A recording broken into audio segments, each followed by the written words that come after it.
and welcome to Sent You a Message, where dreams are made, miracles are performed, and questions about Xbox stuff are answered. The last bit's true anyway. Before normal services can resume though, Dan has something to say, don't you, Dan? Don't you, Dan? Sorry for the thing. The thing? Alright then, last week we stated that the new Stimulus package add-on for Modern Warfare 2 would feature Vacants as one of its two maps from the original Modern Warfare, when in fact, and as many of you have pointed out, the two maps are actually Crash and Overgrown. The person responsible for providing us with this erroneous information has since been taken outside and shot. Not really. We did it inside so the neighbours wouldn't see, but you know, we are sorry in that. Well, I was actually talking about you impersonating me in shopping centres trying to get a discount on makeup, but that will do. And now we return you to the scheduled programming. Ryan White has conquered the mighty Mass Effect 2 and is now wondering whether a third part is on the way and if you'll be able to once again import Shepard. Well, if you've been paying attention to the hints that appear during Mass Effect 2's loading screens, you will have seen that one of them not only confirms Mass Effect 3, but also categorically states that the decision you make at the game's epic end will have massive repercussions in the concluding part of the universe-trotting trilogy. So that's a yes to both of your questions. But those forward thinkers at BioWare are already talking about life after Shepard, stating that the Mass Effect universe will live on after the trilogy. It's not like they're short of material, as anyone who's read the alarmingly in-depth descriptions within the game's codex will testify. We've no idea what these new games will entail, or if they even be action RPGs, but if anyone from BioWare is watching, we'd like to see Intergalactic Gardening Simulator Grass Effect, Space Trumpet Rhythm Actioner Brass Effect, Fishing Extravaganza Bass Effect, Donkey Racer Ass Effect, Baked Bean Eat 'em Up Gas Effect, and of course karaoke game Morden Solis' Sing-Along of Gilbert and Sullivan. Next up, Solar Bobcat is an impatient fellow and wants to know when there'll be more DJ Hero DLC hitting the marketplace.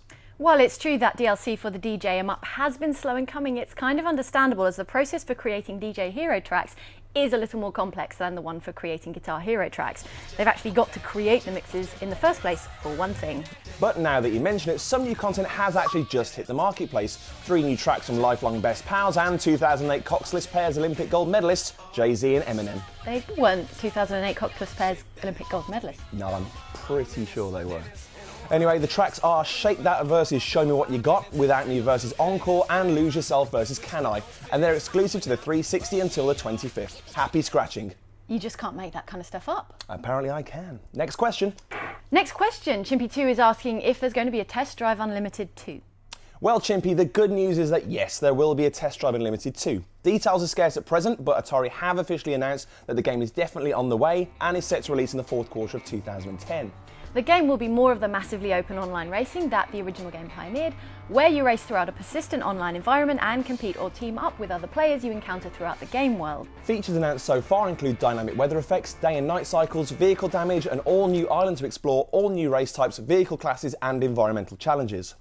Seth Terra got his free Splosion Man Avatar t-shirt courtesy of the lovely Avatar Awardables feature, but has no idea which other game features unlockable items and expects us to help him for some reason. What do you think this is, the Ask Xbox a Question Get an Answer Back show? That was the rejected working title. I still think it's better, but that's not the point. The point is that it's not my job to tell you that Halo, Waypoint, Perfect Dark, Scrap Metal, Lips #1 hits, Left 4 Dead 2, Toy Soldiers, Darwinia Plus, and Lazy Raiders all feature Avatar awards. Nor is there any stipulation in my contract that states that I'm duty-bound to point you to the URL that shouldn't be appearing on screen right now for further details. I know, what a cheek, huh? Yeah, exactly, the nerve of some people. Next thing you know, someone will expect me to tell them something about Crysis 2, like this guy, Donkey Boy V1 here. What's the world coming to? Well, Donkey Boy, the original Crysis may not have escaped the PC jungle, but the souped-up sequel certainly will. Yep, EA's Crysis 2 is the follow-up to Crytek's CryEngine-powered Crysis, itself a pseudo-successor to Far Cry and Cry.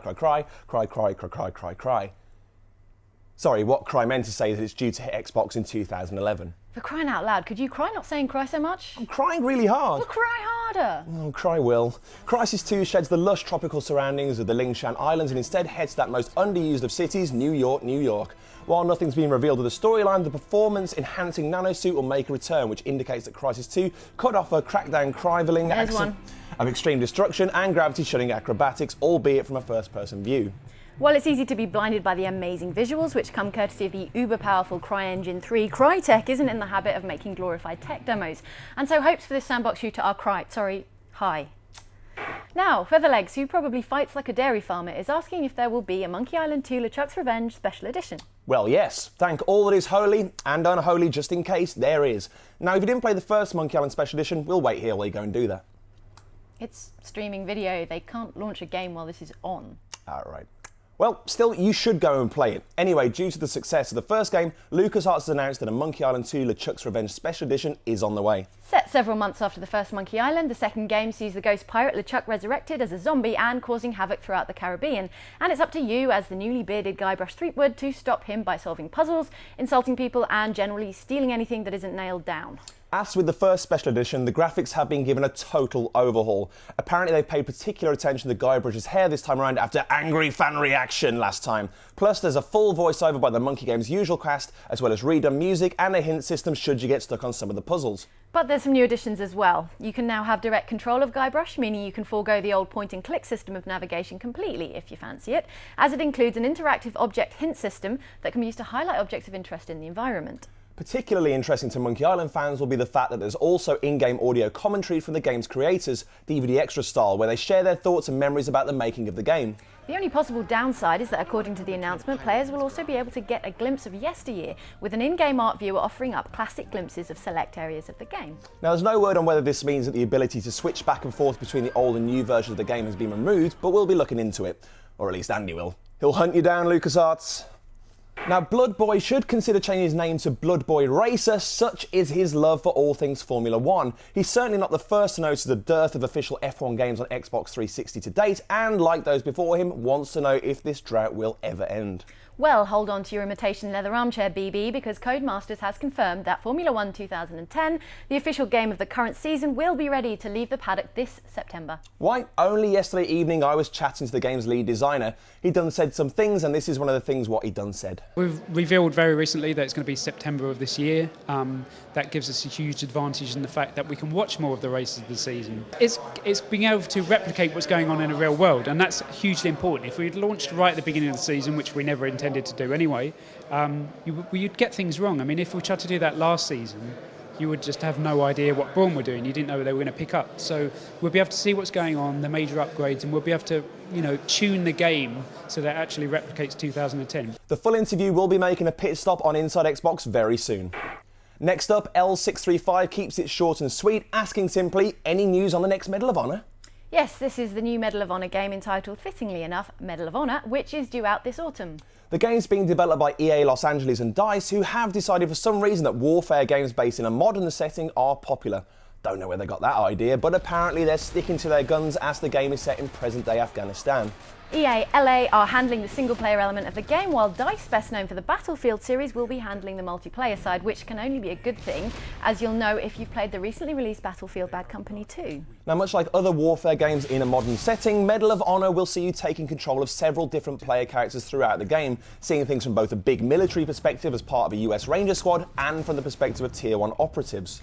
Tier 1 ops are the best of the best. There are 2 million men and women in the US military. Of these, 50,000 are Spec Ops.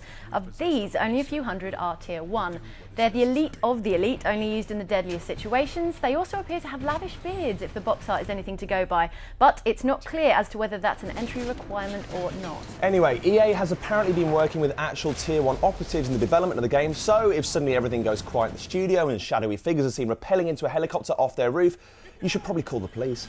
Fuller details are scarce at the moment beyond what you can see in the trailer we're showing you here, but it looks like EA is moving away from the scripted, over-the-top Hollywood cinematics of other warfare games in a modern setting to create something a little more authentic.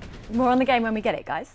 Just like my days of dressing up like Jane, this instalment of Sent You a Message is over. Keep the questions coming in to the Sent You a Message gamer tag. Our Twitter account at Sent You a Message. The Facebook group, facebook.com/Sent You a Message. Email us at sentyouamessage@hotmail.com. Or lock yourself in a small dark room, light several dozen candles, etch the ancient symbol for Game Trivia Demon Swamam on the floor, chant the following incantation, and once you've awoken our Dark Lord from his 4,000-year slumber, ask him about Elder Scrolls V. He still won't know the answer. See you next time.